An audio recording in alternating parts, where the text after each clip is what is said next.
Well, good morning, everyone. Mr. Minister, my friend, welcome back to Washington. It is always a pleasure to meet Minister Shankar, whether it's here in New York, in Delhi, Melbourne, Bali, or anywhere else. And I think our own conversations, deep, extended conversations that have taken place, in fact, over many years, because we were counterparts when I was last at the State Department as Deputy Secretary. I think it reflects the fact that the partnership between our countries, between India and the United States, is simply one of the most consequential in the world. It's vital to addressing virtually every global challenge that our people face, whether it's health security, climate change, food security, upholding a free and open international order, to name just a few. Over the past years, we have made real progress in elevating that partnership, bilaterally, that is directly between us, through institutions like the Quad and the G20, and in international organizations, including at the United Nations. Today we talked about how we can further advance our shared security, economic and geopolitical goals. Last week in New York, we were both witness to genuine unity among the vast majority of UN member states, developing and developed, big and small, north and south, on the need to work together to address these shared challenges that all of our people face, as well as to uphold the United Nations Charter and its core principles, including sovereignty, territorial integrity, and human rights. We're grateful for the Minister's partnership and leadership on these fronts.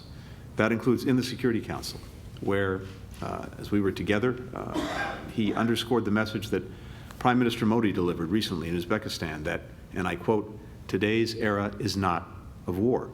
And then in the General Assembly, where the Prime Minister said of India, and I quote, "We are on the side that respects the UN Charter and its founding principles," end quote.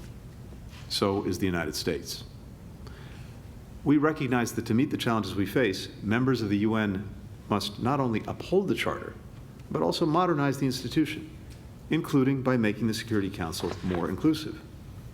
That's why in his address to the General Assembly, President Biden expressed his support for increasing the number of both permanent and non-permanent representatives of the Security Council, a long-standing goal of India. This includes permanent seats for those nations we've long supported and permanent seats for countries in Africa, Latin America, the Caribbean. In his own General Assembly address, the Minister also highlighted the food, fuel, and fertilizer crises that have hit countries as they struggle to rebuild from the COVID pandemic. And indeed, if you look at how we spent most of our week last week at the United Nations, it was focusing on these very challenges.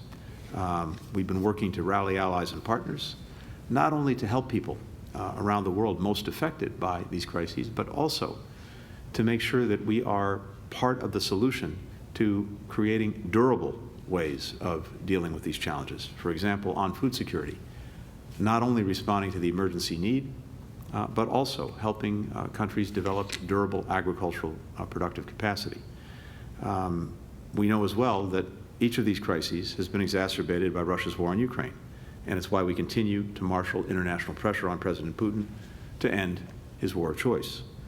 We also held a Quad ministerial on the margins of the UN, with the Minister and I continuing to work with our Australian and Japanese counterparts to realize what is a shared vision of a free, open Indo-Pacific that's connected, that's prosperous, that's secure, and that is resilient. And here, it's worth emphasizing that we're bringing complementary strengths to bear on problems that none of us can address effectively alone. A few examples: cybercrime. You saw in the joint statement that we issued in New York last week our agreement to deny safe haven to ransomware operations emanating from within our respective countries, because a foothold anywhere can be used to stage attacks everywhere, and to assist one another in the face of cyber attacks against critical infrastructure. One of the clearest ways that Quad partners can continue to deliver for people across the region is by being there in times of their greatest need. In New York, we also took a step that will increase our capacity to do that. We signed a set of guidelines to deepen our coordination among the four countries on humanitarian assistance and disaster relief. In today's meeting and as well at dinner last night, we also talked about ways to further strengthen our strategic partnership and advance shared objectives. This includes helping one another prevent a climate catastrophe and adapt to the changes to come, because the future of our people and people everywhere depends in no small part on hitting the ambitious targets that we both set. That includes India's goal of installing 500 gigawatts of non-fossil fuel capacity by 2030, which would mean more than 60% of India's electricity comes from non-polluting energy sources. We're helping to do that through the U.S.-India Climate and Clean Energy Agenda 2030 Partnership, which is helping to foster joint research and development, mobilizing finance from the private sector and multilateral institutions, and finding ways to scale up innovative clean energy technologies. As the world's two biggest democracies, we're also committed to an enduring project, as our founders put it, of striving to form a more perfect union. This is a project for both of us.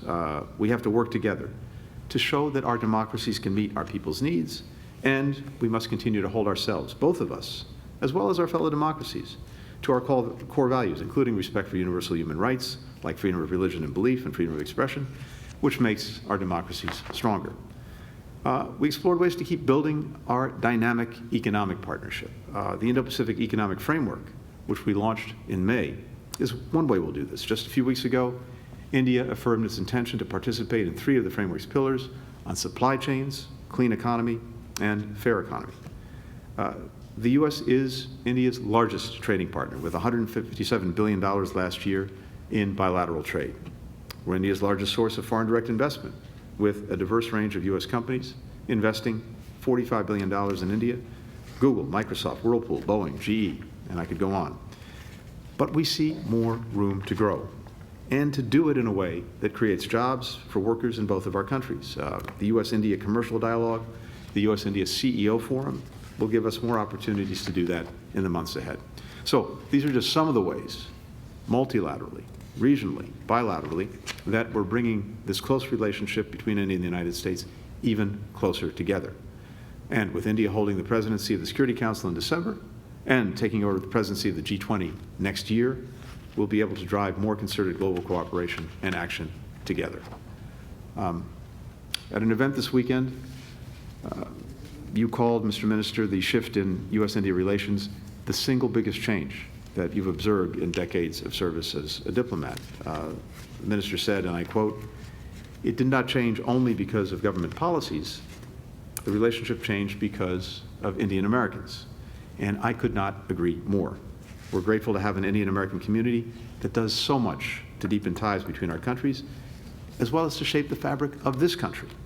And I'd add that we're also grateful to communities in India, including of American origin, that are doing their part to strengthen the relationship for the good of both of our countries and both of our peoples. With that, John, over to you. Thank you.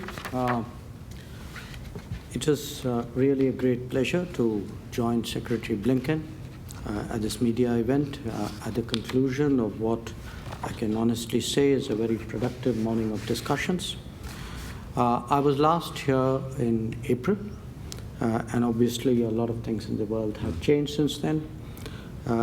While we have spent quite some time this morning, I thank the Secretary and his wife for hosting us yesterday at a working dinner. This was really a very gracious gesture, and I think an occasion that both of us put to good use. Obviously, a large part of our deliberations today were devoted to the strengthening of our bilateral relationship.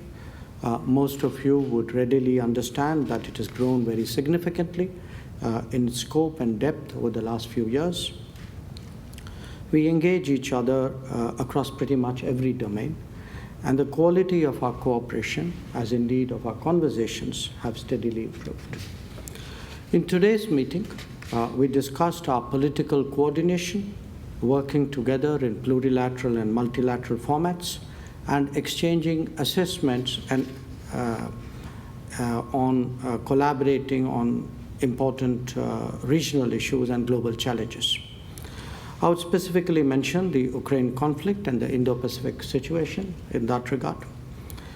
I shared with Secretary Blinken my experience of interactions during the UN General Assembly about the deep anxieties in the global south on fuel, on food, on fertilizers. The increasing salience of green growth, digital development, and affordable health is today very, very evident. We must not let current developments jeopardize Agenda 2030 on SDGs or to deflect us from climate action and climate justice commitments. Our cooperation in different bilateral domains is progressing vigorously. Naturally, Secretary Blinken and I did a comprehensive stock-taking, but separately, I met Defense Secretary Austin and Commerce Secretary Raimondo to review their particular areas. I participated in a particularly interesting roundtable organized by the National Science Foundation. I will be meeting business leaders over the next 2 days. And given the bipartisan support that we have long enjoyed in the US Congress, I look forward to interacting with some of its prominent members. There will also be an occasion for me to engage think tanks and policy analysts so that there is a better understanding of India's concerns and interests. Having said that, there are particular issues in the current global context that shape the evolution of our cooperation and therefore merit your attention as well. Prominent among them is our commitment to address the global volatility which has arisen from the COVID, from conflicts, and from climate events. India and the US have a strong interest in encouraging more resilient and reliable supply chains. This requires policy decisions as well as practical measures involving the business community. We are focused on those goals. Furthermore, the digital world mandates a greater emphasis on trust and transparency. This too has been the subject of detailed conversations and follow-up action. When it comes to critical and emerging technologies, we both see the value of expanding trusted research. Our national security, our economic security, our technology security are all enhanced by closer collaboration. It is also in our mutual interest to facilitate the development and mobility of talent. We agreed that impediments in this regard should be addressed. There is a keen interest in India's national education policy, and we will explore how that can best serve to expand our partnership. On mobility, specifically visas, this is particularly crucial given its centrality to education, business, technology, and family reunions. There have been some challenges of late, and I flag it to Secretary Blinken and his team, and I have every confidence that they will look at some of these problems seriously and positively. All these issues and more were evaluated not just in our bilateral context, but also from the perspective of the Quad and the I2U2. We are keen to move forward on the Indo-Pacific Economic Framework. I saw some creative thinking on how to repurpose established mechanisms for more contemporary collaboration. Our two countries are committed to contributing to the betterment of the global commons. True to our traditions, we rise above narrow national interest to serve the needs of the larger international community. We do so on the basis of our belief in a rules-based order, in our respect for international law, and in our adherence to the UN Charter. India-US cooperation is today visible across the length and breadth of the Indo-Pacific, and perhaps even beyond. It has many facets and expresses itself in different ways. We particularly value closer coordination in the Indian subcontinent, where we perceive that our convergences are very strong. It is essential that democracy, pluralism, progress, development, and prosperity are nurtured. Conversely, we must counter radicalization, extremism, and fundamentalism. India is widening its international footprint, and there are many more regions where we will be intersecting with American interests. It is to our mutual benefit that this be a complementary process. Coming out of the UNGA, the UNGA, the reform of the UN is a particularly topical subject. We appreciate the positive approach of the US to this issue. reflected in the position articulated by President Biden himself. We look forward to working with the U.S. to take this further. I also expressed appreciation at the strong cooperation that we have got from the U.S. on the question of tackling international terrorism. In particular, I refer to the listing of well-known and wanted terrorists by the UN sanction process. In many other formats too, our two countries collaborate to keep the world safer and more secure. We spoke over the last 2 days of our commitment to practicing and furthering democracy, human rights, and good governance. Each country approaches this set of issues from their history, tradition, and societal context. Our yardsticks for judgment are the integrity of the democratic processes, the respect and credibility that they command with the people, and the non-discriminatory delivery of public goods and services. India does not believe that the efficacy or indeed the quality of democracy should be decided by vote banks. This is an area where we look forward to a healthy exchange of views. There will be convergences and best practices that we can both profit by and perhaps even share with third countries. India will be taking over the presidency of the G20 at the end of this year. I appreciate the expression of support by Secretary Blinken towards making our chairship successful. Once again, I thank the Secretary for his warm welcome, for the open and comfortable conversations we have had, and for his commitment to further what we both believe is the critical relationship of our era. Thank you. We'll now turn to questions. We'll start with Ian Marlowe of Bloomberg. Thank you.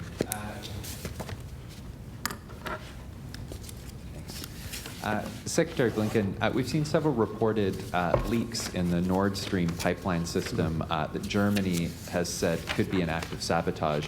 What's the U.S. assessment of what we're seeing there, particularly given previous Russian moves to curtail gas supplies? And can you speak a little bit more broadly to the pressure that Europe is coming under as winter and a potential energy crisis looms? External Affairs Minister Jaishankar, thank you for taking our questions. First, I'm wondering if you could offer India's perspective on U.S. efforts to implement a global price cap on Russian energy. Would India consider joining that kind of price cap mechanism, and do you see it as potentially a way for India as well as other countries in the global south to get more leverage and negotiate even cheaper prices for fuel? And just a second question, if I may, can you talk a little bit about India's plans going forward for military hardware and equipment, given the sanctions that the U.S. and others are putting on Russian industry, and given India's historic reliance on Russian technology? How is India trying to head off challenges related to Russia being potentially unable to service that equipment going forward as a result of sanctions? Can Russia still fulfill all of India's requirements? And will India look at perhaps more purchases of, say, American or Israeli military equipment? Thank you. Ian, thanks very much. On the question on energy security and Nord Stream in particular, a few things. The leaks are under investigation. There are initial reports indicating that this may be the result of an attack or some kind of sabotage, but these are initial reports and we haven't confirmed that yet. But if it is confirmed, that's clearly in no one's interest. Now, my understanding is the leaks will not have a significant impact on Europe's energy resilience. And what's critical is that we are working day in, day out, both on a short-term basis and a long-term basis, to address energy security for Europe and for that matter, around the world. Short-term, just to cite a few examples, we are working on implementing the oil price cap to keep Russian oil flowing, but at a steep discount. That, of course, will deny Russia excess revenues that it would use to prosecute its aggression against Ukraine, and at the same time, as I said, keep oil flowing on world markets. We're working to continue to surge LNG supplies to Europe in cooperation with global partners, including in the Indo-Pacific. It's worth noting that our own oil production is up by more than 500,000 barrels per day this year. Our LNG exports are up more than 20% since last year. In fact, we became the largest LNG supplier to the European Union and the UK this year. and we've become the largest overall LNG exporter this year. And of course, as you know, we've been tapping into the Strategic Petroleum Reserve at unprecedented levels. Others are doing the same. This is having an impact both on supply and on price. Long term, we're supporting efforts to reduce reliance on fossil fuels, including LNG over the long term, including through a task force that we established with the European Union some months ago on energy security that's working very actively, looking at ways both to reduce demand, to pursue renewables, to make the transition. And then we're working with global partners to reduce dependence on fossil fuels and accelerate the transition to renewables beyond Europe. It's a long way of saying that there are clear challenges in the months ahead that we're addressing, but there is also a very significant opportunity to do two things. One, to finally end the dependence of Europe on Russian energy, and thus the position that Europe is in of being on the receiving end of the weaponization of energy by Russia, and also to accelerate the transition to renewables and to make sure that we're addressing the climate challenge that we face. So we can and we are working to do all of this in a way that provides energy security for Europeans and not only gets us through the next months, but leaves us in a better, stronger position for the years ahead. On the price gap, we had a brief discussion on it this morning. More technical people are engaged between the two systems on this particular subject. It is, of course, a G7 initiative. Now, you have to understand that in the last few months, the energy markets are already under very great stress. Countries in the global south have found it difficult to compete for limited energy, not just in terms of pricing, escalating pricing, but often in terms of availability. There are tenders, countries have had tenders for which they don't even get a reply from suppliers. So our concern right now is that energy markets already under stress must soften up. We would judge any situation, frankly, by how it affects us and other countries of the global south, because as I communicated to the Secretary, there is a very, very deep concern among developing countries about how their energy security needs are addressed or not. On the military equipment, to the best of my knowledge, I don't think in recent months we have faced any particular problems in terms of servicing and spare parts supply of equipment that we have got in the past from Russia. Where we get our military equipment and platforms from, that's not an issue, honestly, which is a new issue or an issue which has particularly changed because of geopolitical tensions. I think we look at possibilities across the world. We look at the quality of technology, the quality of capability, the terms on which that particular equipment is offered, and we exercise a choice which we believe is in our national interest. Now, if you were to look at the last 15 years, for example, you can see that we have actually procured a lot from the United States.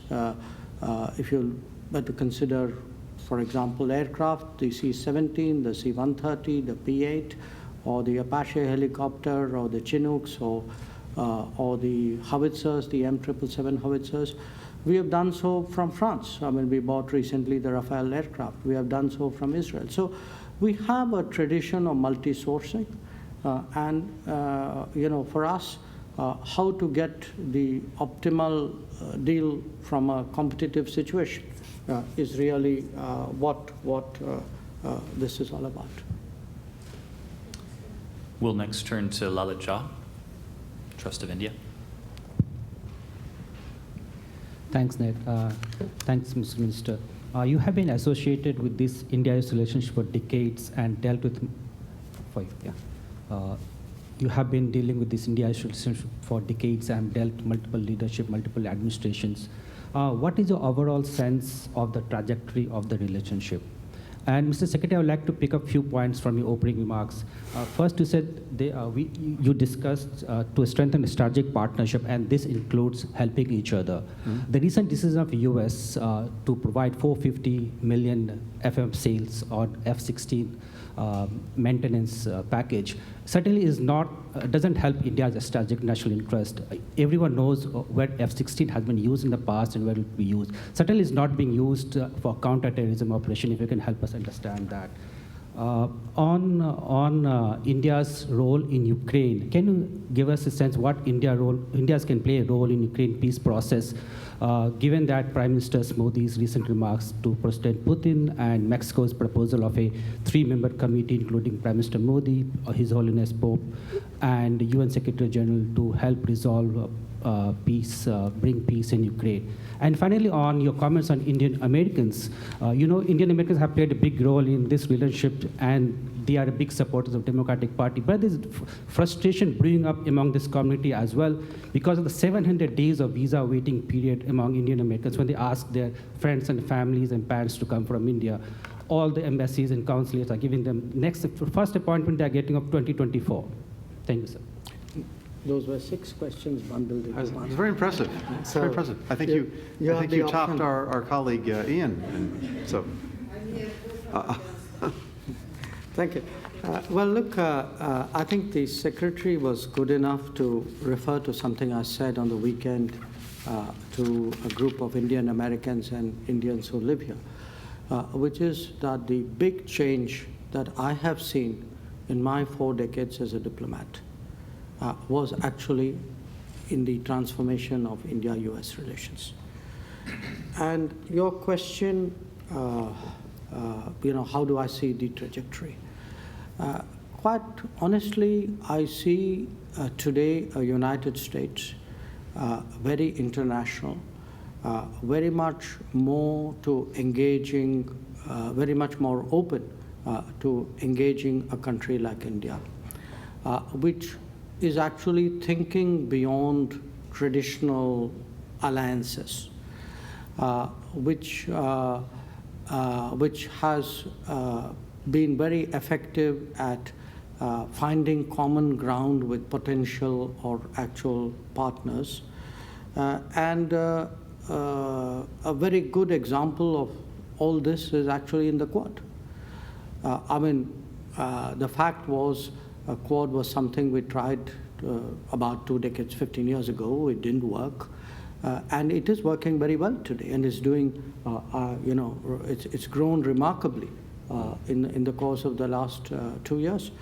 So I think for us, today the relationship with the US opens up a whole range of possibilities not just with the United States, though those are important in themselves, because I think at this point of time, there's so much that India, and I assume the US too, stands to benefit from working with the United States, whether it's economy, with its technology, with its security.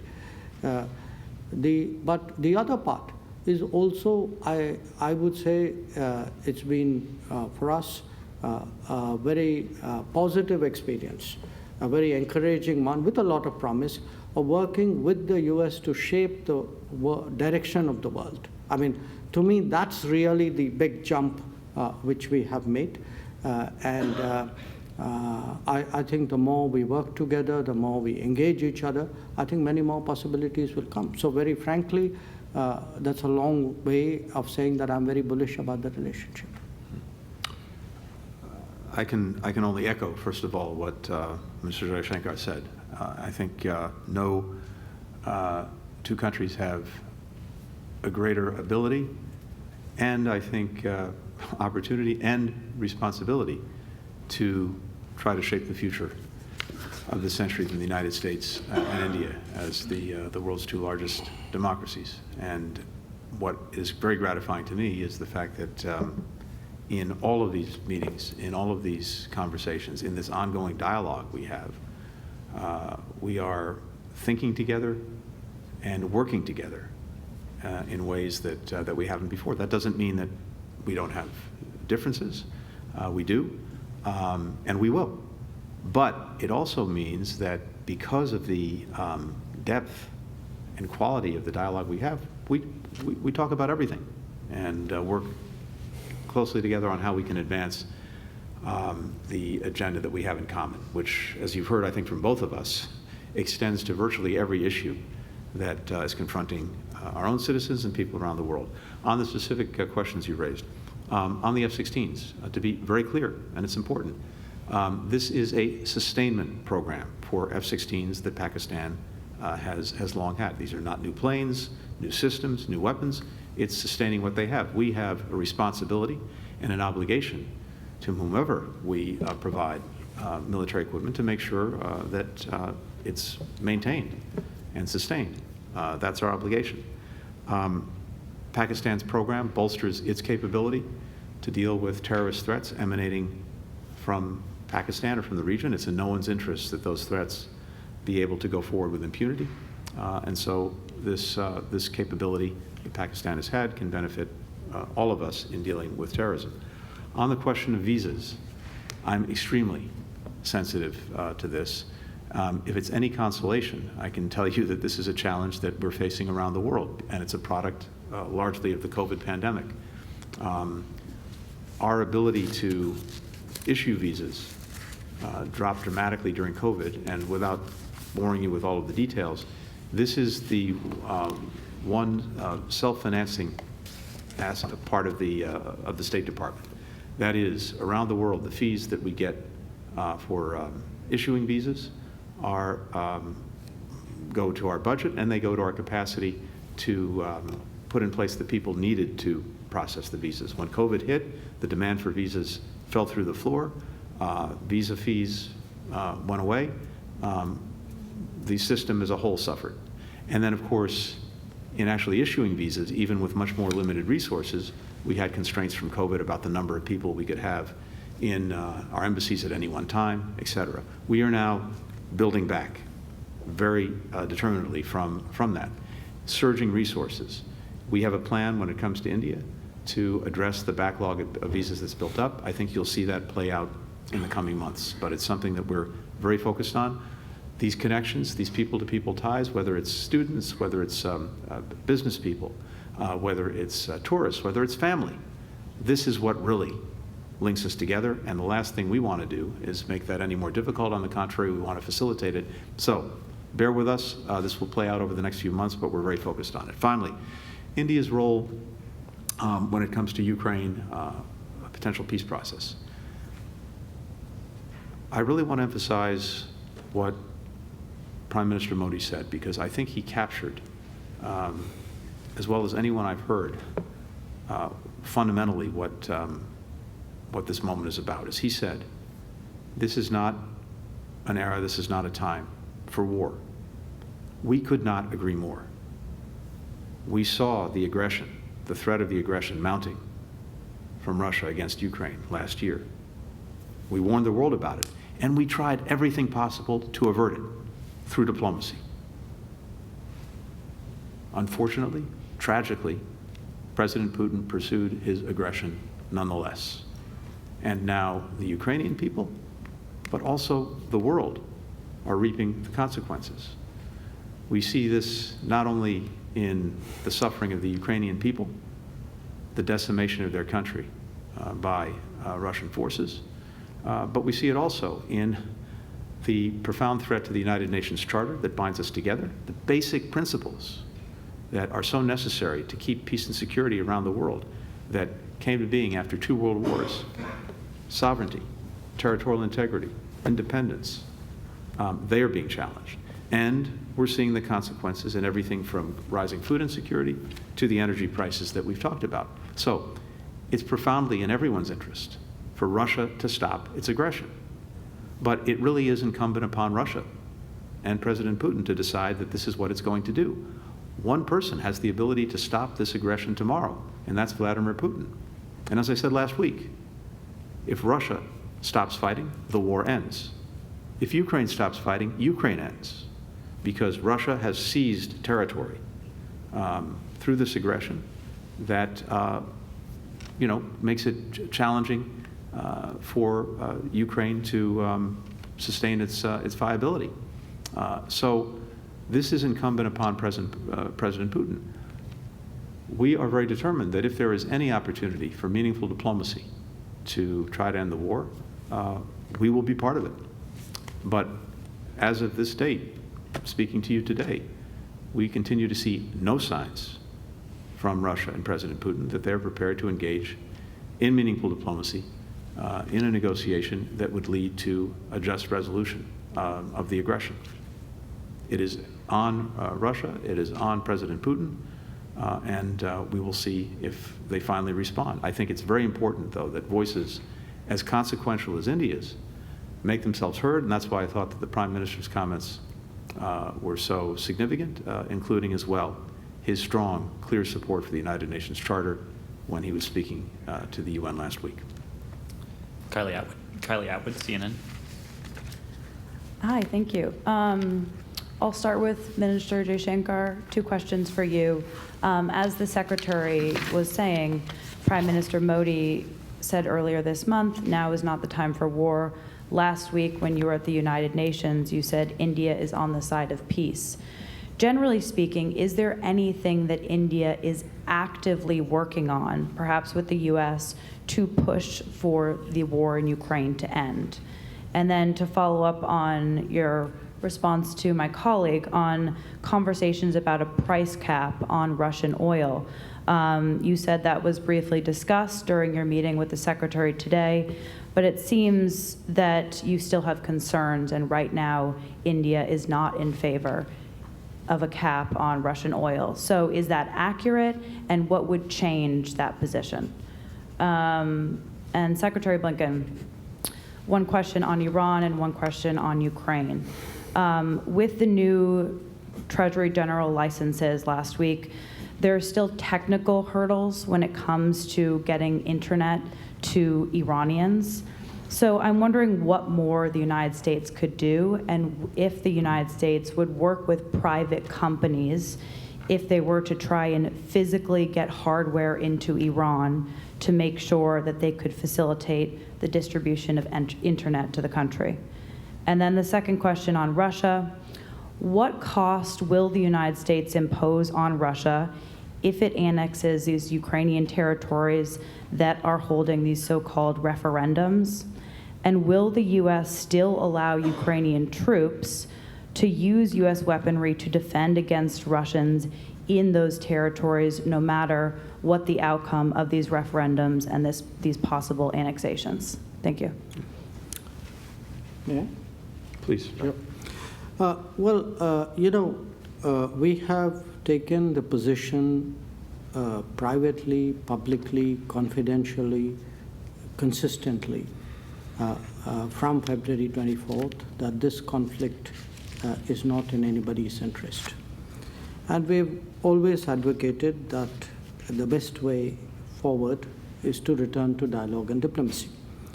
Now, your question, are we actively working on something? In the past, wherever we have been able to contribute something, we have been open to it. And I remain in very active touch with a lot of my colleagues in the G20, colleagues in the UN Security Council, some beyond. So just as an example, during the grain shipment discussions in the Black Sea, at that time we had been approached to also weigh in with Russia at a particularly delicate moment of those discussions, which we did. Right now, there are some issues. I had a meeting with the Prime Minister of Ukraine. He did mention some very specific concerns which he thought merited our attention, where he thought we could be of some use. I had, on a different set of issues, a discussion with the UN Secretary General.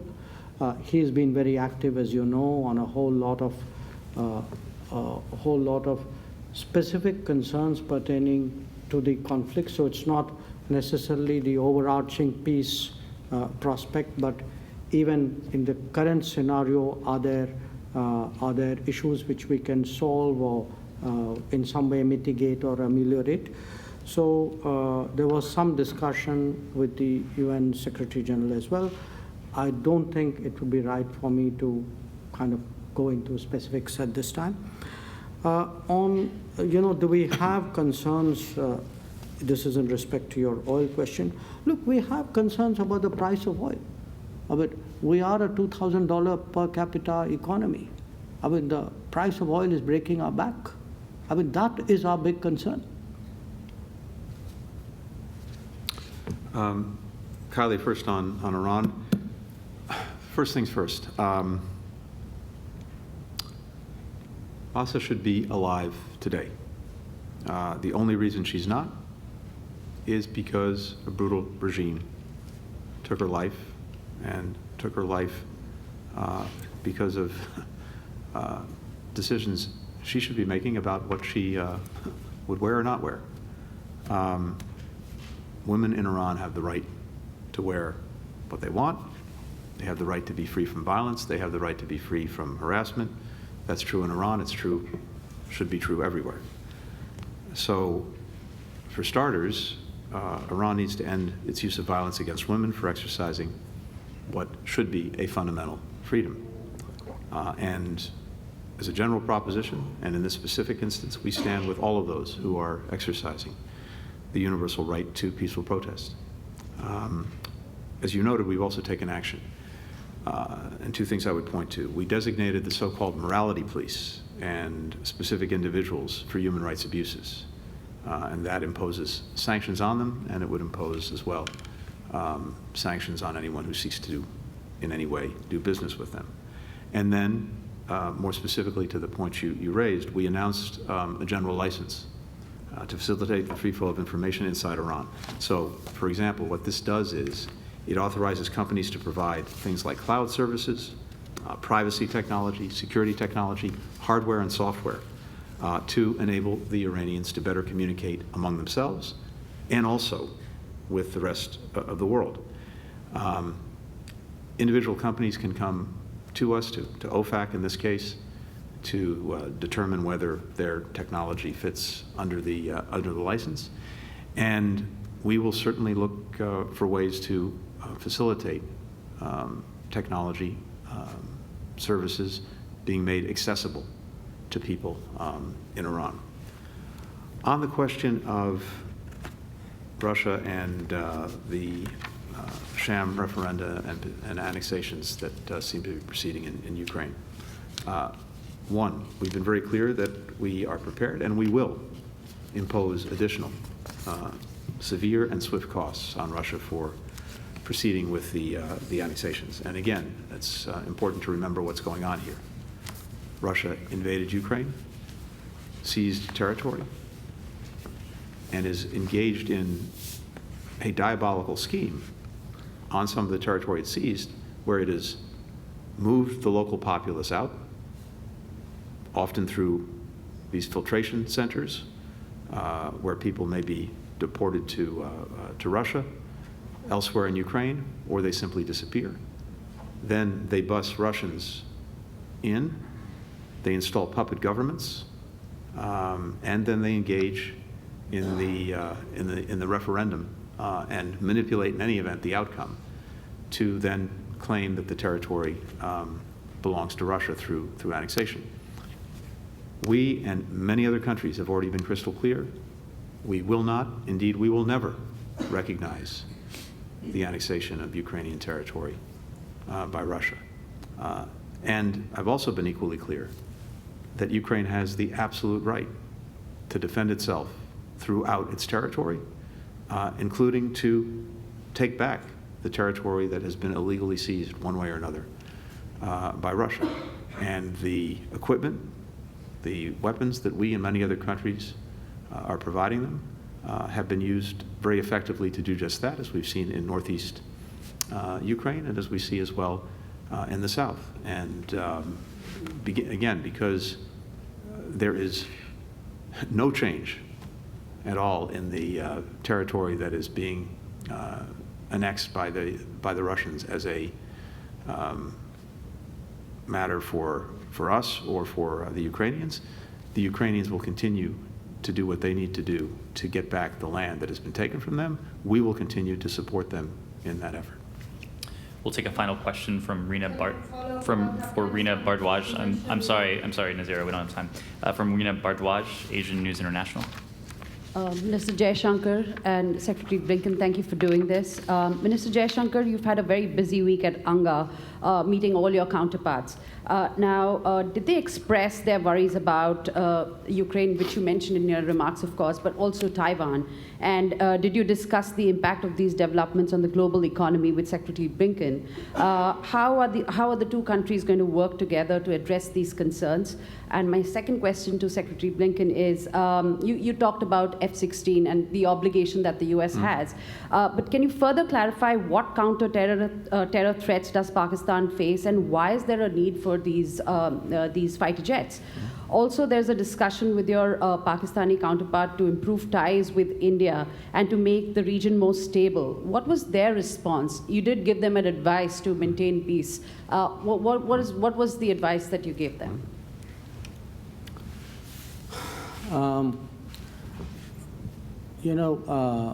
I had, of course, a lot of meetings in the UN in that week. I met, I guess, roughly about half the delegations who were there.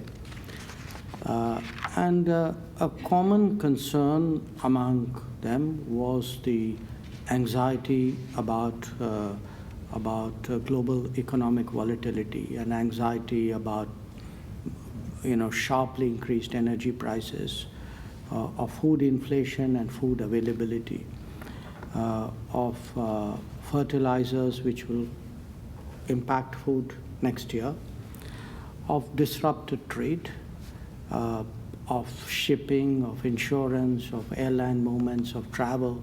So this was honestly not an optimistic global mood which you got from your colleagues. And I think in particular what the impact, the consequences of the Ukraine conflict has been on many of these issues I spoke about. And also, I think the prospect of instability or in the Indo-Pacific, because today Asia and Indo-Pacific is so central to global trade, and particularly in some very critical areas. So these were very, very widely prevalent concerns.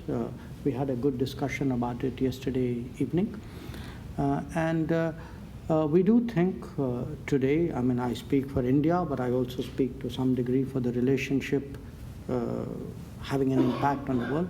We think the right thing today is to find ways of stabilizing the global economy, of softening prices, of making sure that global trade is more predictable, that the sources of anxieties and tensions are less. Because at the end of the day, that's really, Prime Minister Modi, of course, said this is not an era of war, but this is an era of where we seek development, where we seek prosperity, where we seek progress. And I think India nationally and India through its key partners would like to do more to strengthen those trends. On the question of the F-16s again, and it's important to be very clear, this is, as I said, about sustaining an existing program, not adding a new one. And we have a responsibility to do that wherever we're engaged in the provision of defense equipment like F-16s. And second, as to what these are for, there are clear terrorism threats that continue to emanate from Pakistan itself, as well as from neighboring countries, and whether it is TTP that may be targeting Pakistan, whether it's ISIS Khorasan, whether it's Al-Qaeda. I think the threats are clear, well known, and we all have an interest in making sure that we have the means to deal with them. And that's what this is about.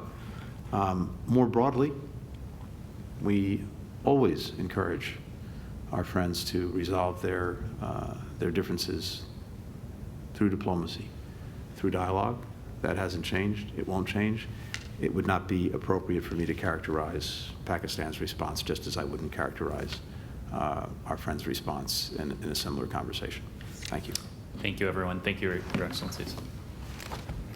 Secretary, any comment about Afghanistan? Afghan women still doesn't have a chance to go to school.